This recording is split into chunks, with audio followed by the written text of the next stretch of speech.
All right, guys, Michael Hicks here with Mike Does on the Build Unique podcast. I'm here with my special guest, Charlie Eich from River Drifters here in Chattanooga, Tennessee. Before we talk to Charlie, let's go take a word from our sponsor, Wander Chat.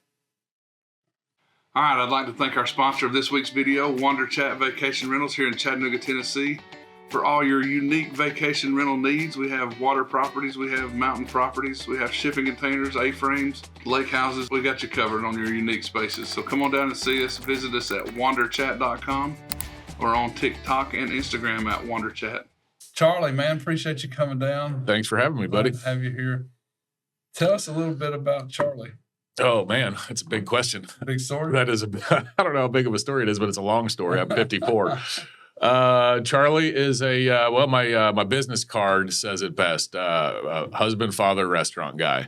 And those are three things that are important in my life. And other than that, grew up north, started in the restaurant business in this crazy world when I was about 10 or 12, busting tables and washing dishes at my dad's restaurant in Libertyville, Illinois.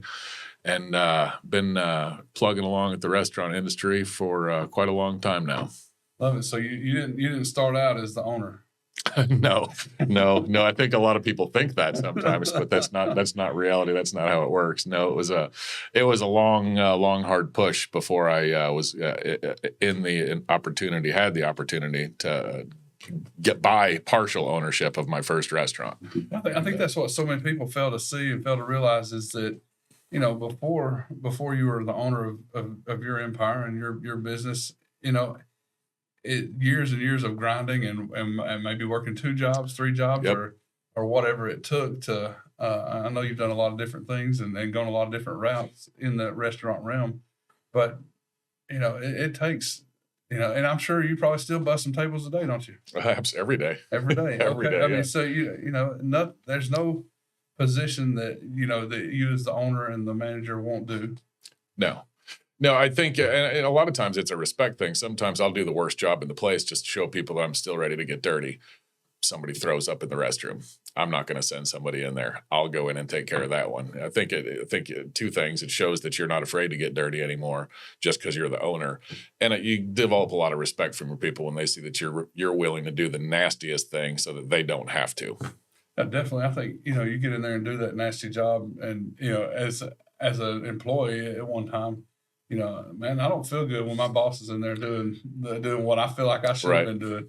So, I'm gonna hurry in there and do it before him next time because I don't want them to see me not doing it and them doing it. So it's some reverse psychology. Been in that exact situation before where I was the guy not doing it and saw the boss doing it, and then you just kind of go, "Oh, I should have been there doing that." Dropped the ball there. Yeah, definitely. And I think that for anybody who's driven, you try and minimize those kind of situations, and it takes you places when you change that mindset. Yeah. When you're the guy that doesn't want to disappoint somebody, and the best boss you're going to have in the world is not the one that's, the beatings will continue until the morale improves. It's the one that makes you feel like you want to set a high standard so that you don't disappoint them. That's the best leadership that I've had. The ones that always made me feel motivated to do it for myself and to not disappoint them. And I think that's the difference between a good leader and an effective leader and somebody that is cracking that proverbial whip. You're going to do it because I said to do it, and this is, what you're supposed to do. But leadership's that's a whole nother podcast. Well, we'll dive into it a little bit, though. I mean, there's the argument: are leaders made or are leaders born? I mean, how did you develop those skills? I played a lot of questions over in my head before I got here this morning, but that wasn't one of them. I think necessity is the mother of invention, as they say. And I'm a strong-willed person, and I like to do things. I had a boss that called me Sinatra one time because he said, "Charlie, you can't always do things your way." And that's what he would refer to me as when I was being headstrong, is Sinatra. But I think in reality, that's a large part of it. I saw a lot of things that I didn't maybe agree with in past jobs that I had. And I always had a strong desire, if this were my restaurant or if this were my business, this is how I would do it. And sometimes, honestly, I don't think that I'm as smooth. I had another boss told me one time, you're a great worker, but you're not great at managing upwards. And I interpreted that as kissing butt. honestly, managing upwards. And there's a fine line between busting butt and kissing butt. And I realized that I was going to have to work real hard, prove myself to where I could put myself in a position financially to do my own thing and to move up the ladder and learn the things that I needed to, the skills I needed to acquire before I would be ready to run my own business. And so I think my drive came from a desire to be self-employed and to be my own boss and to grow things my way and to develop my own menus and put my own steps of service in. And there's a lot of things, and especially in the corporate world, and corporate places work because they have a proven dynamics of a small foundation of restaurants that had the potential to be national chains. That's why they're national chains, because they're doing something right. But for me, a lot of those little things that the corporate world does, I'll give you an example. I worked for Pizza Hut back in the 80s, and we used to have to answer the phone. Thank you for calling Highway 58 Pizza Hut. This is Charlie. Would you like to try our new Priazzo Italian pie? And there was always a dead air after I said that because people would think it was a recording. It wasn't personal. It wasn't something that set us apart and made us unique. It was the same thing that every other restaurant on the planet was doing, canned speeches. And I wanted to get away. I wanted to break out of that. I wanted to do things differently where customers would know that the experience they were going to have was unique and tailored to my particular place, not. And again, there's a reason that TGI Fridays and Applebee's and Texas Roadhouse, there's a reason they're successful, but it wasn't my cup of tea. I wanted to be individual and do things on my own path. So listening to you talk about that, it resonates with me a lot because, starting out, I wanted to be independent as well. And I'm still, man, things have to be done my way or they're not. Right. It drives me insane. And that's why I have such a hard time letting go of tasks. And, I told somebody this morning, I was like, they said, what's your biggest need? And I said, a project manager that will do it like I wanted to. Right. So yep. It's like, but, I had, we had a single income household, and, it was always, I was sent off to camp or to, youth group retreats with $20, in the early 90s. So, right. That was enough to buy you a couple meals for the weekend, right. And my mom was all, make sure to bring as much home as you can, and I was like, man, I would go and I would spend $8 and take 12 home. My brother would spend 25, out of the 20 and had to borrow from me. And it was like, I don't want to have that lingering over me. I want to be able to produce my own. And that's what drove me to, to self-employment, knowing that I could create my own success and take it as high as I wanted to. And success is different to everybody, right? So it's absolutely, what you need and I need are different, mm-hmm. and what the next guy needs is different. We've got guests in here that live off of YouTube and travel and stay right. at the most cool places. He stayed at over 200 unique short-term rentals. Sounds pretty cool. It sounds pretty good to me. There's worse ways you could make a living for sure. Yeah. And where was YouTube when we were getting out of high school? I know, right? So, just that part of driving, but golly, the leadership and being able to create that feel at work to where your employees want to strive to do mm-hmm. better is where it's at. Because trying to create that, that, like you say, standing over and driving and pushing them to do more rather than getting along in there with them. I'll still get right out there and work with them every day if I need to. Right. But it's I think part of that is something that comes with maturity too. I mean, because I remember when I first got a promotion, I was I went to work, I don't know why I remember this date, but for some reason I do. March 9th, 1986, I went to work for Pizza Hut as a server. And I had never waited tables before. I had done work in my father's business. My father owned, it was an old VFW in Libertyville, Illinois, and he turned it into a restaurant bar. Big Fish Fry Night was their big night there. That's a popular thing up north. And his best friend, his name was Chef Carl, and he owned a German restaurant that was right next to my dad's restaurant. And I would go in there once in a while and peel shrimp and just do menial tasks and stuff like that. My best friend growing up, John Sharetta Jr., his father opened a restaurant in Deerfield called the Italian Kitchen. And I'd work in there with them once in a while doing stuff. Most of the time we were just out screwing off, and his dad was getting mad at us because I'd take him outside and we'd be gone for hours. But and then in high school, I went to work for a place called Dear Frank's. I lied about my age. I think I was 14, and you had to be 16 or 15. I'm not sure, but I lied by. And there was no I-9s and all that kind of stuff. They didn't check any of that stuff. It was, oh, you're 16. Okay, great. Come on, here's a mop. Let me show you how to work it. And then there was just several places like that throughout high school and whatnot. But when I started at Pizza Hut, I think you touched on something that is also a driving factor for me. Is I had two brothers. It was a single mom raising the three of us, and we were broke. We didn't. Mom was not making a ton of money. We were always renters. We moved a lot because of that. Sometimes it might be 2 a.m. when we were moving, and I didn't understand why till I got older. You own properties, you know exactly what I'm talking about. But I didn't want that anymore. I wasn't out to go make myself wealthy. It wasn't. It wasn't because I wanted a Ferrari, which I don't have a Ferrari. But it wasn't. That's not what was driving me. Independence was driving me. Freedom to, I didn't want to, and I don't have to sweat a power bill. But I remember when I was a kid writing a check, because now they're go through instantly. But I remember writing when I first moved out, write a check on Friday because you knew it probably wasn't going to go through till Tuesday, and you scored a couple extra days because you had $8 in your bank account. I remember when my wife and I first got married, we got the Amway used to call it the $5 fight, and we did because I had $12 in the bank, and she wrote a check for like $22 at the grocery store, and I was like, honey, what are you doing? I told you we needed groceries, and but we don't have those fights anymore. She just has the debit card.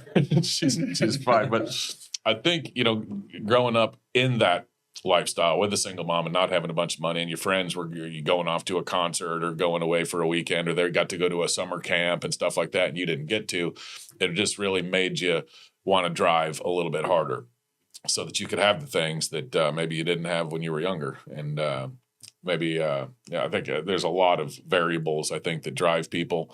And that's definitely played a part in what's driven me to do whatever we've done with restaurants and whatnot. Well, you talked about, your goal or your plan wasn't to be wealthy. I look at wealth a little different. And, I say, okay, my goal is not to be rich. Right. Because I feel rich is temporary. Right. My goal is to be wealthy. It definitely is. I want to be wealthy, but wealthy, again, like success, can be many different things. Mm-hmm. So wealthy to me is being able to do what I want when I want. Right. Okay. There's not a dollar limit on that. Right. But it's something that recreates itself whether I'm pushing it or not. Mm-hmm. So that rental income or that business income that's going to be there if I want to take a few days off. Right. If you want to go to your kid's game on a Saturday. Yeah, be at the kids' games. Yeah, that's something that is important. That's one of the perks of being self-employed. It doesn't mean you always get to do it. I still struggle. I'll give you a perfect example. I took yesterday off. My son's Jeep, the clutch, pressure plate, and throwout bearing are having to be replaced. So normally we have 3 cars in the family, and we're down to 2. And we've got to take kids to school. And so yesterday, my wife had an appointment, something she needed to do, so I was stuck at home because she took my truck. And so I wasn't in the restaurant all day yesterday. And then this morning I got there, I did food orders, and I had to go to Sam's Club and do some shopping. And then I was like, all right.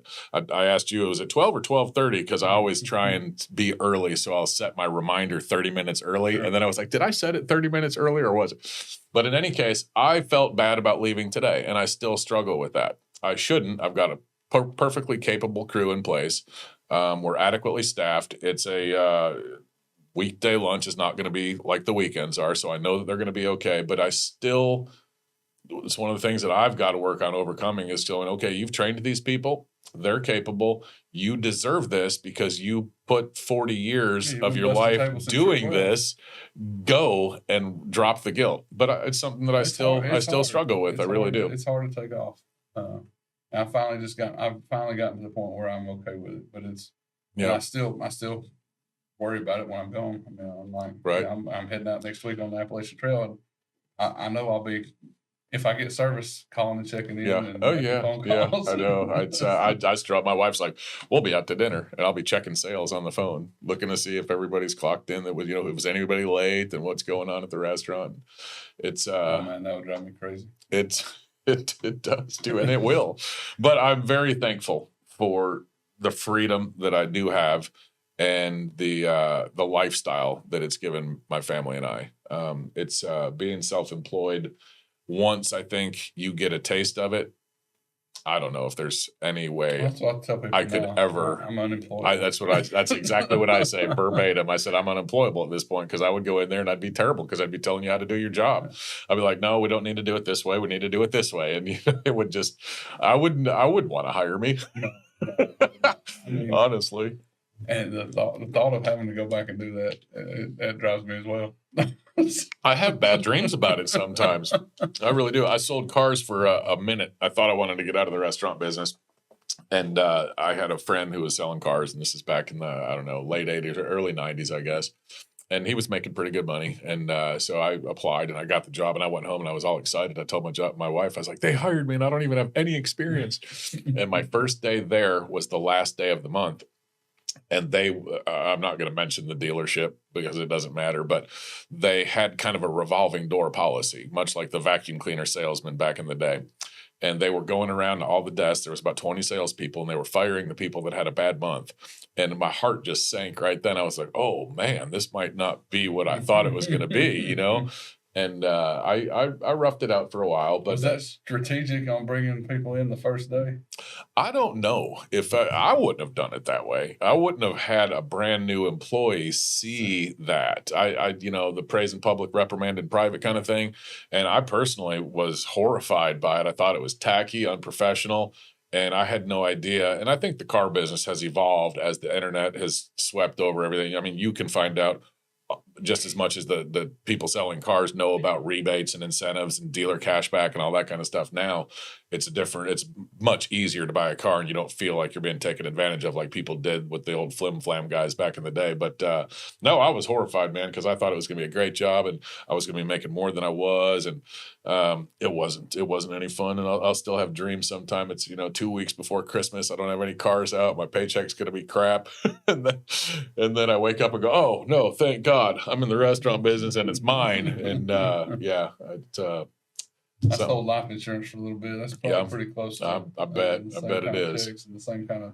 You're right there on the food chain, at least with car salespeople, insurance salespeople, and car salespeople. Everybody kind of frowns down on, and somewhere amongst the attorneys, right? Yep, right there with the bottom feeders, quote unquote. I know a lot of good people in the business. Don't get me wrong, and I know some insurance guys that are raking it in. After you get yourself established, and then you get all that residuals coming back in. Consistent, and you do what they tell you to do. It works. Mm-hmm. I mean, it was set up X number of calls, X number of contacts, X number of appointments. It's a numbers game. Yeah, it's definitely a numbers game, and that's helped me in this business, but. So how did you get from Pizza Hut to River Drifters? I worked really hard. I moved my way up Pizza Hut relatively quickly. And one thing that I liked about the chain life was the structure that was in place. When I was a kid, I didn't have a lot of structure. I was the kid that your mom didn't want you to hang out with. Just perfectly honest with you. And now I'm the exact opposite as a father, because fortunately I could recognize what's a healthy way to live and what's not a healthy. We all want some kind of a box. We all want some kind of rules in place. We all want some kind of structure to guide us. We might not think we do, but it is important. I don't whip my kids. They don't make their bed in the morning before they get out, whatever, fine. But I wanted more structure than what I had. And when I went to work there, I realized there's a way to do everything. It's called the MOMS manual, is the manager's operations manual. And I started studying it, and I didn't really like to read a whole lot when I was a kid. And I started reading this thing and I couldn't put it down. It was a big book. It was I don't know, 4 inches in a bind. And it had a way to do everything. It started with the simple things, bussing tables, and then how to clean things properly, and how it got into P&L management, cost analysis. And I was just intrigued by it. I was learning things that I didn't know about the business before. And because of that structure, I think it just kind of drew me in. And I got to where I knew more than my manager did about how things were supposed to operate. Yeah, we're not doing this. Yeah, I know, Charlie, put the buck down. Is that one of those kind of things? But I moved up relatively quickly. I think I was a server for about 6 months, and then I was a shift manager for about 3, and then I was an assistant manager. Within I think a year and a half, I had become one of the youngest managers in the system. And at the time, I was still with Pizza Hut when they hit 5,000 units. I'm not sure how many they have now. The whole market's changed, but I promoted up quickly, and then I had a guy who came in as a new area manager, and he was one of the ones that we were speaking earlier about having a boss that makes you want to do a good job, so you will not disappoint them. And this guy, his name was Paul Wellens, and he was just a very dynamic person. Just a high energy professional, wanted things done right, but motivated you to do it. And so he put me in a development program to be a area manager, where I was responsible for 4 stores. And from there, I started learning about, and that's a totally different ball game. Running one store it's difficult, but when you have to run 4 or more restaurants and your expectation is the same as if you were running the one, how do you get people to do that? And so then I started, I read, how to manage people, and the greatest salesman in the world, and Zig Ziglar, and I started getting into all that. All right, how can I be better as a mentor and as a leader? And I think mentor is a great word for it, because if you're not developing people, you can't grow. And especially in the corporate world, if you're going to get promoted and move upwards, you got to have somebody to come in and take your place, or you're stuck there. So when I started looking at it as, okay, how can I develop the people around me? Just like in life, the more good you throw out there, the more good's going to come back to you. It kind of changed how I viewed the restaurant industry. And I had an opportunity years later.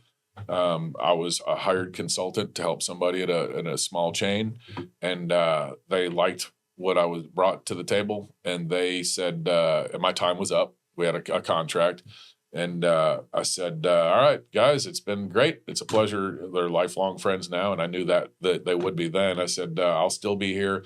They were like, hey, don't go. I said, well, I have to go. I had started another business at that time, and it was growing and becoming more successful. And they said, well, what if we make you a partner? And I said, well, let's talk about it. And that was an opportunity for me to get into an ownership situation that I didn't have the money to. I couldn't go out and spend, $200, $1.5 million to build a restaurant. And so that's how I got my foot in the door in ownership. And now fast forward 20 years later, I've owned between food trucks and restaurants, 8 different businesses. And it's been a wild ride for sure. You touched on something really important there. And I think, becoming an owner or a partner doesn't always have to include bringing money to the table. No, you bring a unique sweat equity and some skills. So, I think it's more the skill set than sweat equity can do it too. Right. But the skill set and the know-how to do things and do them efficiently, much better than somebody else that's just putting the money in that has no clue what they're doing over here. Right. Those two brought together can form a good partnership if the other people are smart enough to know they need to get out of the way and just put the money in. Where I've seen a lot of trouble is, they have this idea, they have the money, but they can't get out of the way. And let the person with the skill set take care of things. You see that in a lot of businesses, I think. And I think a lot of that is probably ego driven. People don't want to admit to themselves that, hey, I've got a great concept, but maybe I'm not the big. I mean, the Home Depot, eventually those guys said, you know what? We did a really good thing here, but it's grown to the point where I think we need to bring in somebody in upper management who knows how to continue to grow this and make it what it is today. I mean, you got to know sometimes when to just go, okay, this is out of my wheelhouse, but that guy over there, Mike, knows what he's doing in real estate. I'm going to consult or have him as a consultant or have him take this project for me because he's got the experience, the brains, and the know-how to put it all together and make it happen. And, sometimes it's hard to do, to admit that and go, all right, I don't know this. I'm not comfortable, but I've been faking it. Now I'm stepping back. Time to step up or step back. Yep, absolutely. All right. So what? Yeah, I met you right as you were opening River Drifters. I think we pulled up, and you were out in the parking lot. And I don't know if you remember this or not, but you're like, "We're not open yet. We're not open yet. We got 2 or 3 more days or something." It was something along those lines. We pulled up because we kept driving by. We bought a property close, and we were driving by, and I thought, "Man, I got to try this place out. This is my kind of place." Because it just has that feel to it, and just seeing it from the outside, I knew that that's my type of place to eat. Well, I've seen a change just from that brief period of time. What has that different? I guess it's a little different than the small chains, but it can still be ran that way. Right. What is it about River Drifters that's different from everything else? Because I mean, I didn't know you before, but I feel like it's probably created a little different, Charlie. I mean, is that fair to say? I think yeah. I think anything, any new project or any length of time you spend in something that you weren't in before is going to modify you for. I don't know if that's the right word or not, but it shapes you a little bit. Well, when we a little background. I think you probably know most of it, but we had another business. I was the chief operating officer for Cheeseburger restaurants, and I owned 4 of them. And I had some issues with 3 of them were in Alabama, 1 of them was downtown.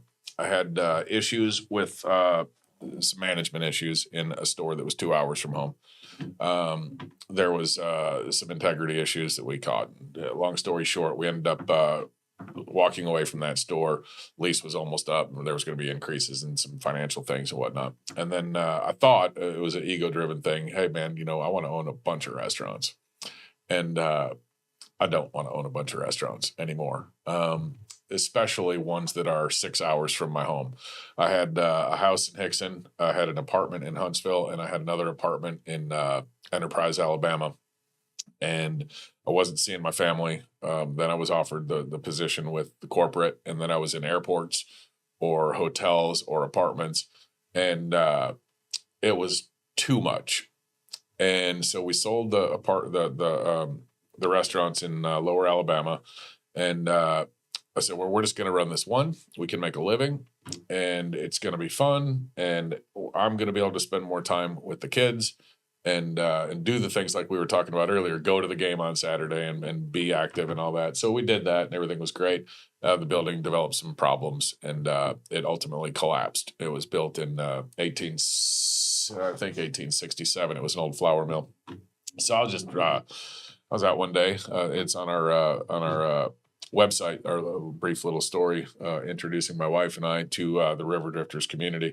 But I was out clearing my head one day on a motorcycle ride, thinking, all right, what do I want to do? What direction do I want to go? I know I don't want to work for anybody. Do I want to start another restaurant? What do I want to? The place had a for sale or lease sign out in front of it, and it's in the country-ish. It's only 2 miles off a main road, but it's still got a beautiful view and a nice deck, and it's along the Tennessee River. And I thought, man, that right there, I could see myself doing, and it'll give me the opportunity to get back into doing what I love, without having to do the corporate thing and multiple restaurant ownership, and just slow down my life a little bit. Our house was paid for. We didn't know anybody, anything. And I thought, man, this would be great.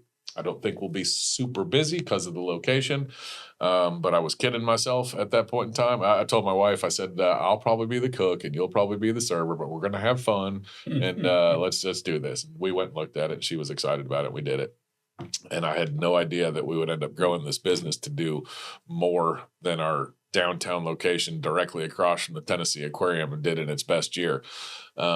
It did take a little time. We're 4 years in, and any business has hurdles, but I think the restaurant industry in particular, by nature, is a difficult business. It's a business that I love, but it's not for everybody. And so, what do we do different? Was your question.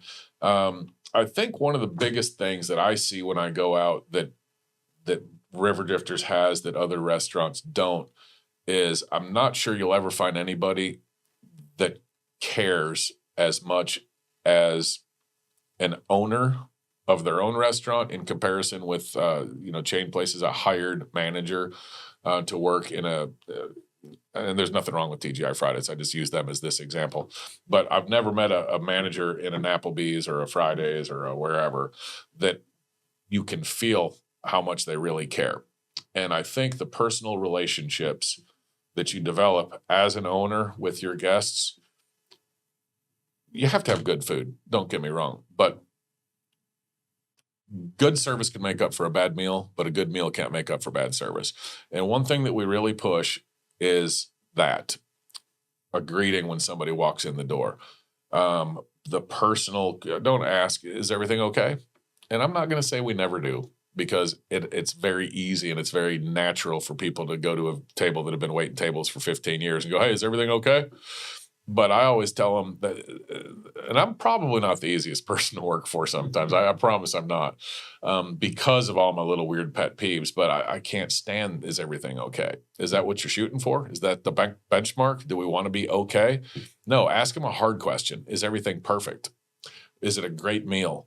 Or joke with them and go, is it better than grandma's Thanksgiving dinner?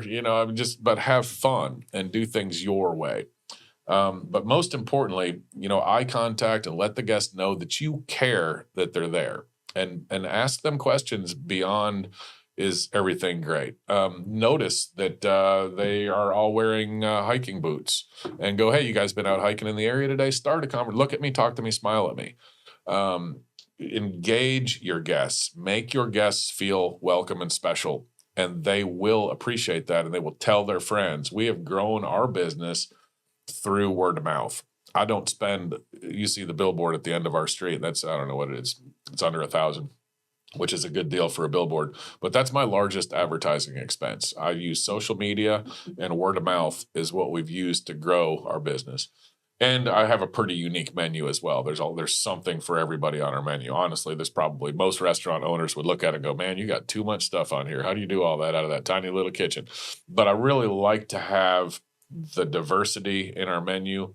And I think that, we've got a cool vibe there. It's unlike anything, I think, around Chattanooga. And I haven't been to every restaurant because it seems like there's one opening every 25 minutes these days. There's so many new restaurants. But it's got more of that Florida oyster house kind of vibe to it. And it's chill. It's a unique experience in that people, even when we're at our peak busy times and the kitchen times do get longer, nobody seems to care like they have at other restaurants. It's a laid back beach feel, and that's what's always stood out to me was, that ability to create a conversation with your guests, and it's not, it's not by accident that you and I talk. I mean, right. It was intention. There was intention from you, and it's. I have a hard time starting conversations in public like that, and that's a great tip. Noticing what they're wearing. Because there are hiking trails. There's water activities, so it's easy to tell if somebody's coming in with water shoes on, right, or a swimsuit, and say, "Oh, y'all been out on the river today, or y'all been up at Snooper's Rock, or that kind of thing." Or if they pull up in 5 Jeeps, that hey, y'all been out riding the trail today. Yeah. So those are good tips on how to start a conversation, but. I prefer, and especially when we travel, to stop and eat at local establishments that you can tell are not chains. Right. Well, you can do that all day long, but I've never been approached. Even when the owner's in there working, and you can tell that the owner's in there working, they're usually in a bad mood, and they're not really wanting to talk to you. We stopped at a little pizza place up. Over in the mountains when we were tubing, and it was right beside the tubing place. And like we tubed, and I mean, this is the perfect opportunity. We tubed and we went in, and they were like, no restrooms. We don't have public restrooms. Oh, like that's how they. That's a pet peeve of mine too. Like, well, I mean, I was coming in here to order food, but because I was in a bathing suit, you assumed that I was coming in here to use the restroom and not participate in your establishment. No, I hate that. You just lost me as a customer. Yep. So that those are huge, but I think that's been the key to you've got great food, but the success is in you and your staff. Well, we have an environment, and I try and make a point. We have a we have the most diverse clientele. All right, so I've got I get church ladies on Sundays, I get bikers, I get motorcycle enthusiasts, we get the bicyclists that are riding because the area is beautiful. We get the paddling community, the climbers, the boulderers. I get the business crowd. But everybody gets along well. There's zero problems. And one thing that I like to do is when we've got, for example, the afternoons after work, we get a lot of people that'll stop in, have a beer and a burger, especially single folks. And if somebody new comes in, I always make a point if I don't recognize somebody, hey, is this your first time here? Hey, I just want to introduce myself. I'm Charlie. I'm the owner. And say to you, hey, what's your name? Hey, my name's Mike. Hey, Mike, this is Phil and Bob and Stan. There are some of our regulars. Guys, introduce yourselves to Mike. Make him feel at home. It's his first time here. And then, I've got the 2 big long tables in the dining room that I did deliberately that are family style. I didn't want to have individual tables. I wanted everybody to sit together.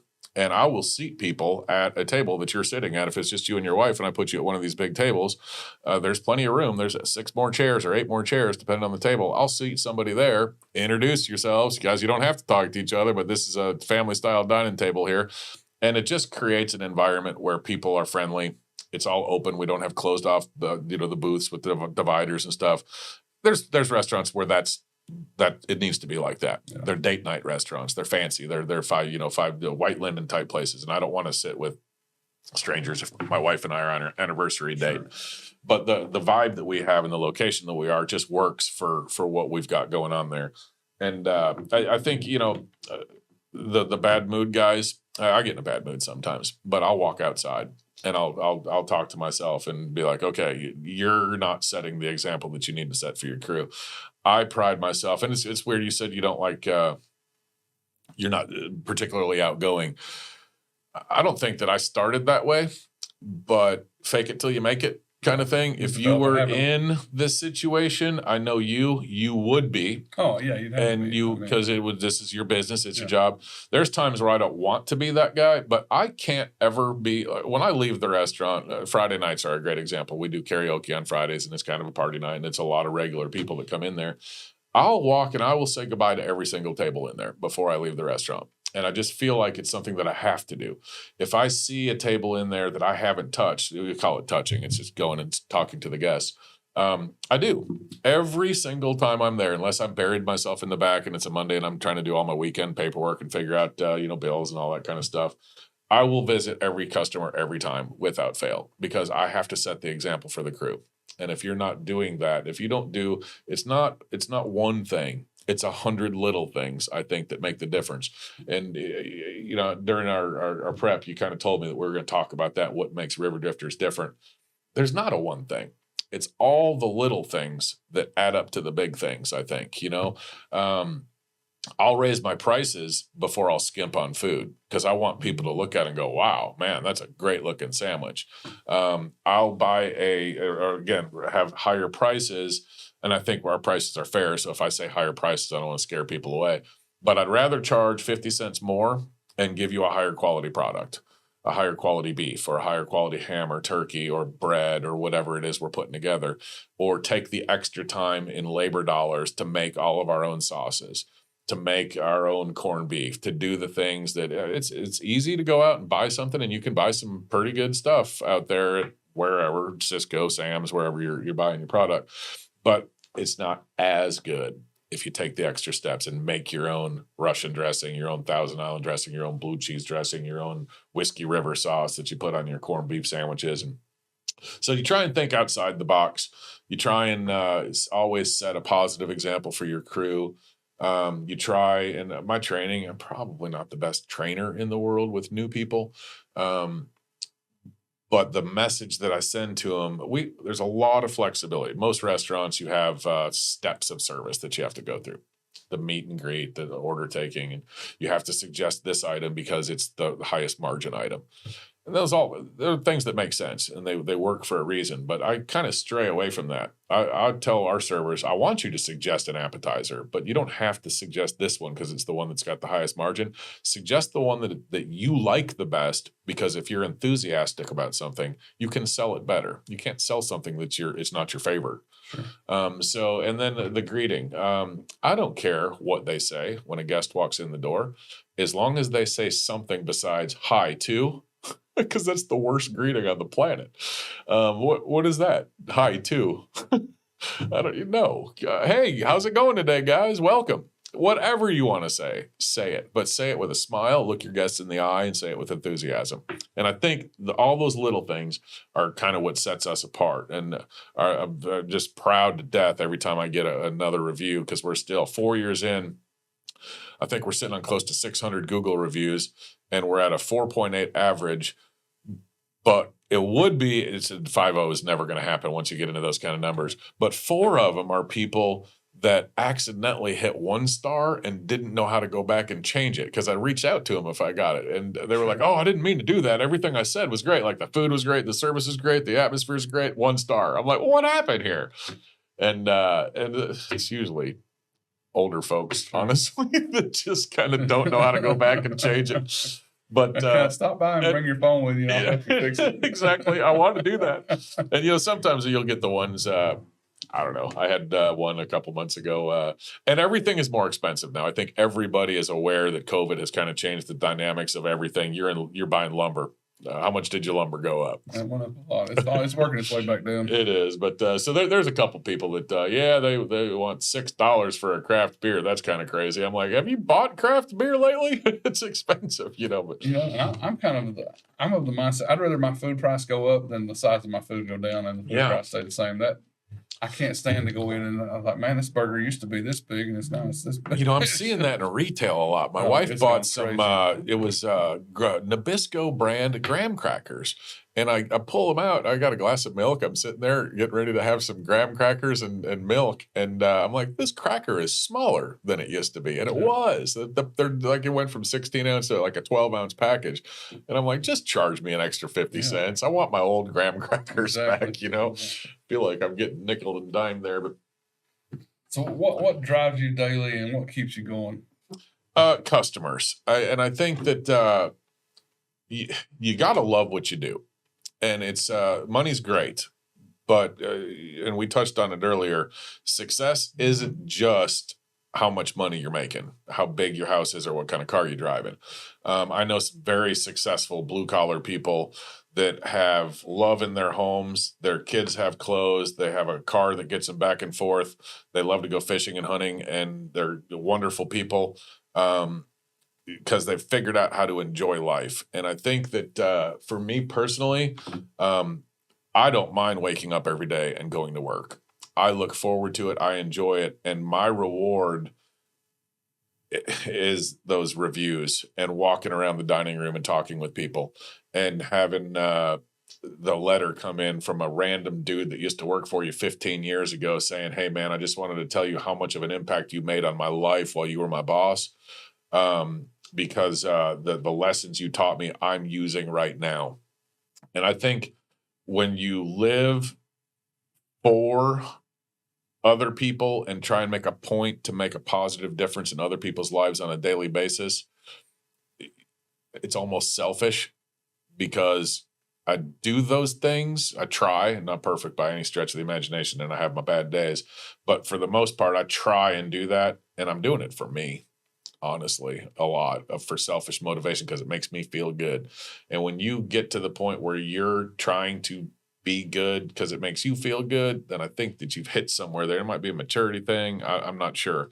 But I think that living your life for others and finding personal joy by bringing other people joy is kind of what drives me in the restaurant business. It's not because I want to hit X amount of sales or X amount of profit or have X. It doesn't hurt. Now, trust me, I like to have some money in the bank. And I like to know that if my F-150 blows up, which it probably will, I'm at 160,000 miles now, I'm going to go out and buy another one. And I'm probably not going to finance unless there's like a 0.9% or something. Yeah. But money's great. And my kids need things. My daughter's going to need an education and a car and, blah, blah, blah. But I want my children to do something that they, find something that you enjoy. You'll never work a day in your life, as Confucius said. Think that's really important, because you see a lot of people, and I know a lot of people that are very wealthy that just hate their lives. Miserable. Yeah, they're just not happy people.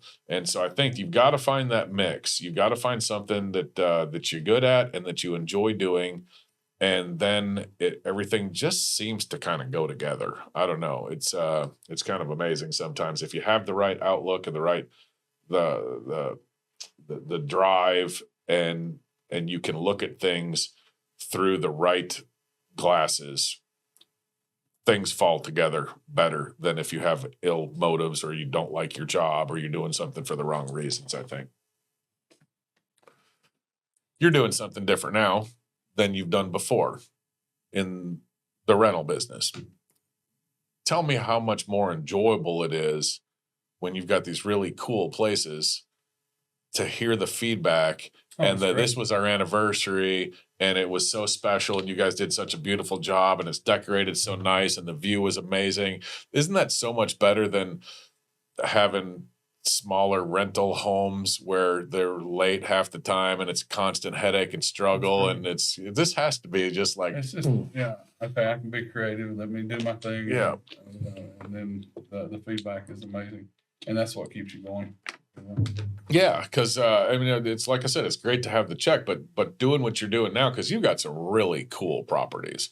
You're I don't know, I've been in the River House and I've seen the pictures of the sassafras and the tree house and some of these other things, and they're just really cool. And people are going to be there having a great time. This can be a family experience that they're not going to forget. This is where we spent our 10-year anniversary. You remember that, honey? That place was so cool. And then you get your little guest books. I don't know. Do you use guest books? Yeah. Or so I had a place in Florida for a little bit. I loved going back and reading the positive stories. Yeah, it's fun. It's cool. And you love what you do. That's obvious. You're great at it.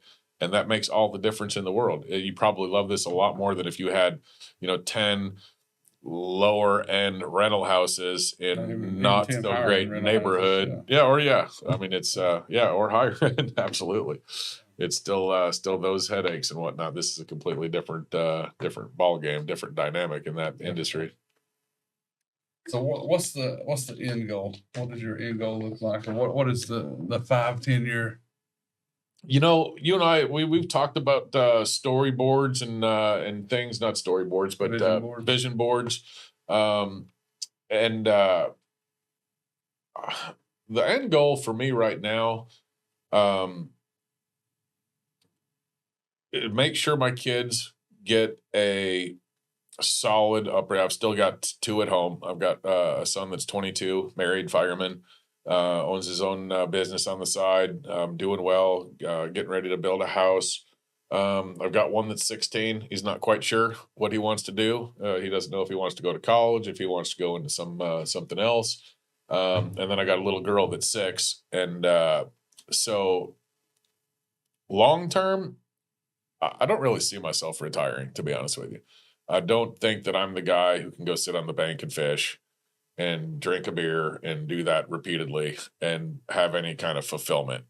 So ultimately, I'd like to be able to, I don't know, I've tossed around some ideas with the restaurant of maybe even doing some kind of a co-op with the employees and trying to start something. I've never seen a restaurant do it before. There's other cooperatives that are employee owned, but I've never seen, and I'm not saying there's not one out there, but I've never seen one or heard of one where the restaurant could be employee owned.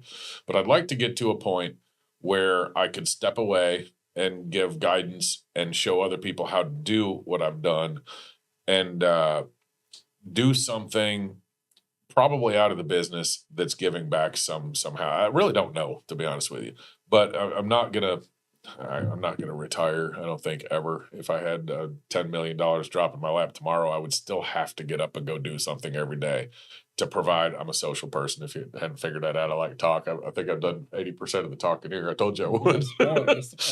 But I want to hear what you have to say.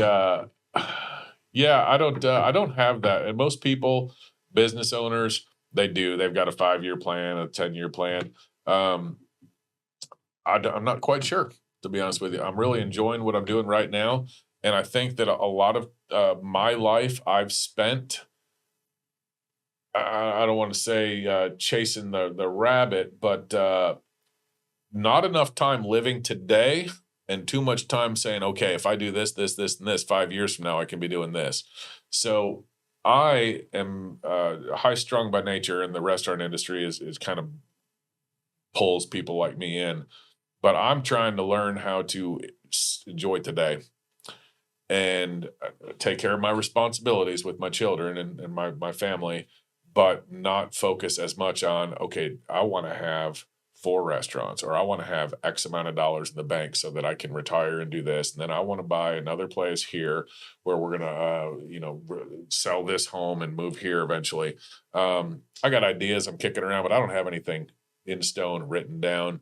I'm trying to kind of honestly get away from more of that and say, okay, you know what? My kid just said, let's go to the park and ride bikes. Living for right now in today's moment. I love that. And, I feel like we wait 20, 30 years to figure that out. And then it's, our kids are grown. Yeah. Yep. So I think that's huge, and being able to, have the freedom to do that. And we've touched on that, what this has done for you and your family, and allowed you to be able to do that when you want to do it.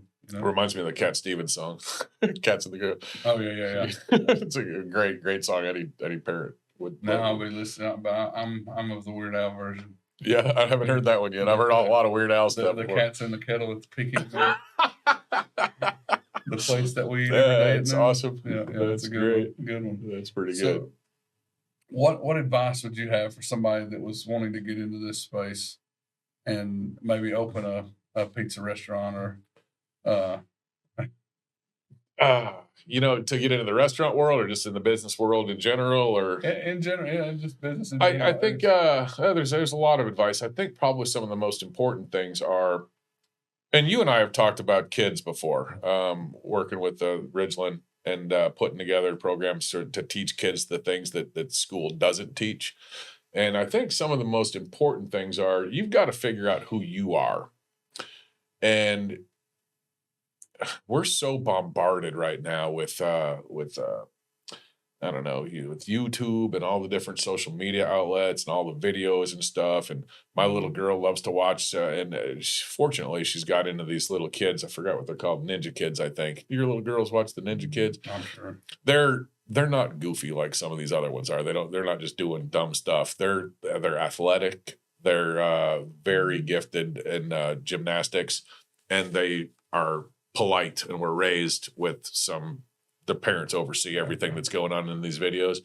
And but the kids these days, I don't know, they're bombarded with so much. I think that we got a generation of people that are losing, like, who am I? I think that's something that's really important. People have to figure out where do I stand on how I want to raise my children? Where do I stand on religion? Where do I stand on what is a good worker supposed to be like?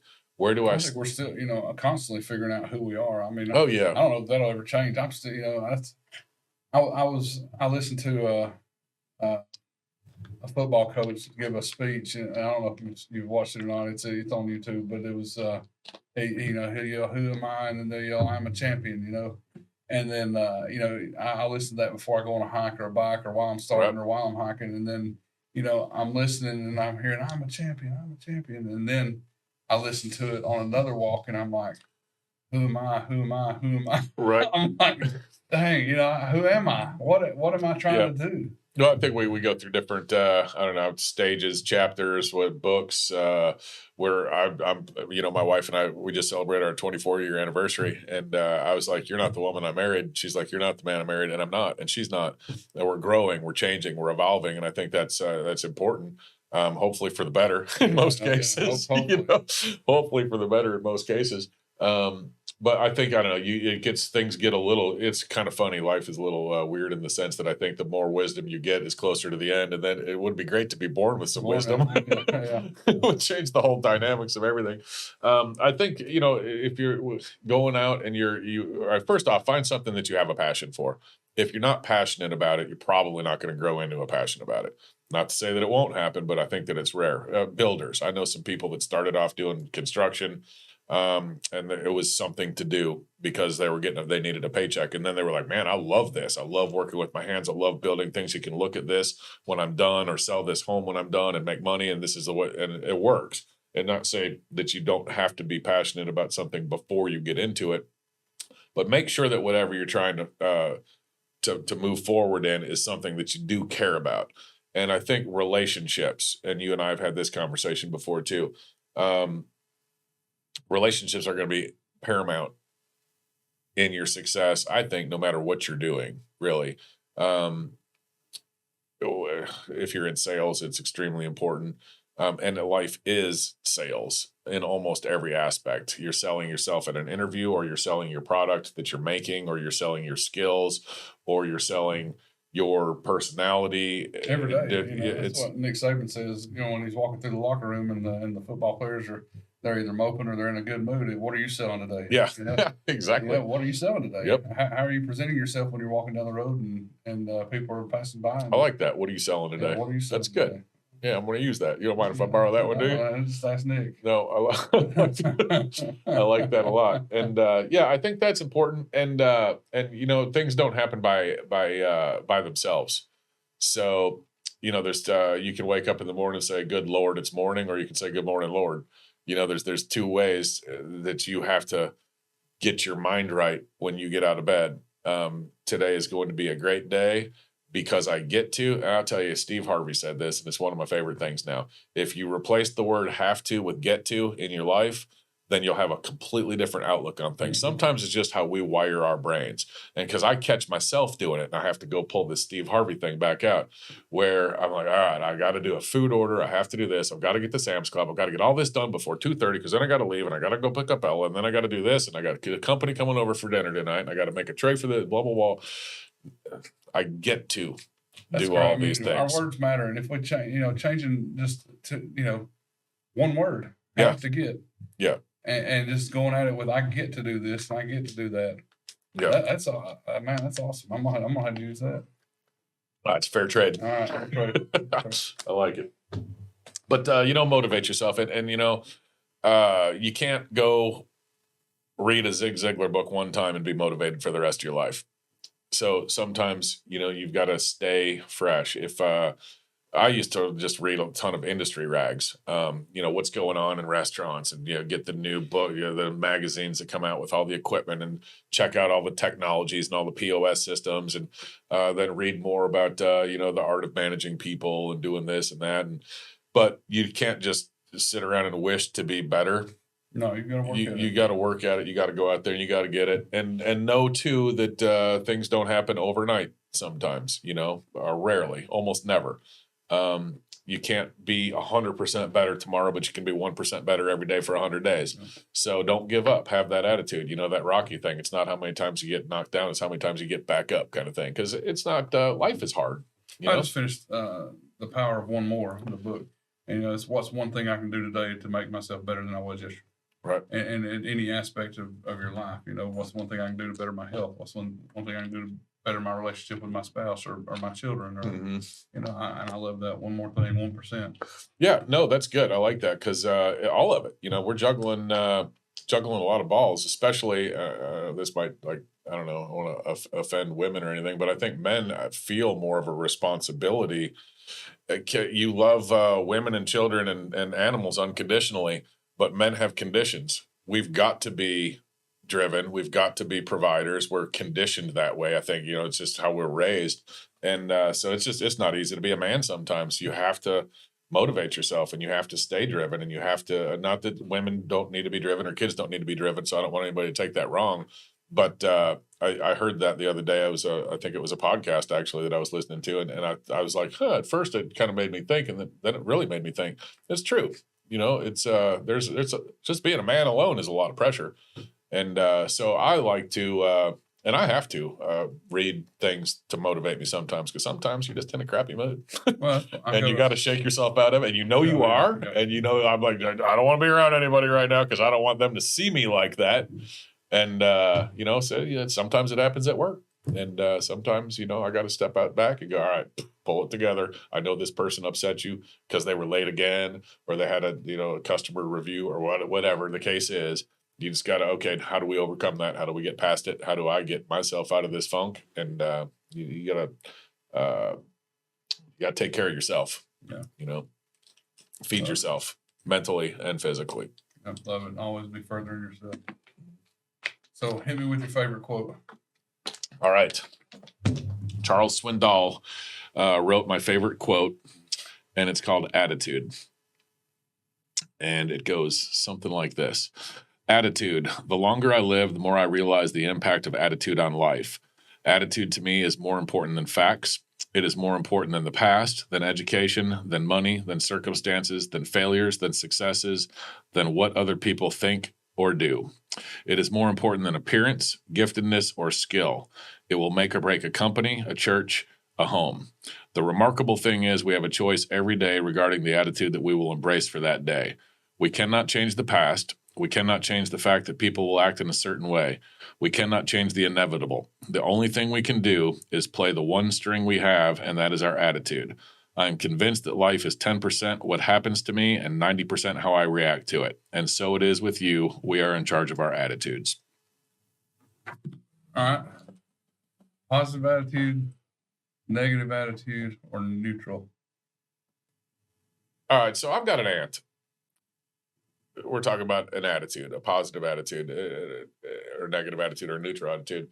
I think an attitude is infectious. I think you've been around people before that make you feel a certain way. There's some people, very, very few, I might add, but there's people I just don't like to be around because they rub me wrong. I just don't.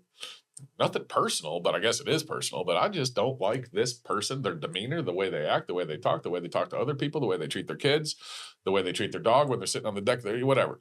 And then you've got people that you just really like to be around because they make you feel better. So I think that you have to be able to gauge where your attitude is in various situations. If we're standing on a volcano and we're doing a tour and it's getting ready to erupt, I think I don't want to hear your positive attitude right there. Maybe I want you to be motivating me to run real fast or something, but I've got an aunt. She's a nun. She is 83 years old. She has been a nun since forever, 18 years old. I wish she could be here right now. I wish the whole world could get to be around her, because in a 10-second conversation, all of your troubles go away. If you've got something sitting on your shoulders that's heavy, when you talk to her, there's such a calmness in her demeanor and her tone and in her message that just you get a clear picture of what's important in the world. And that's your family and love. And nothing else. That's what she's lived her whole life doing, is just loving.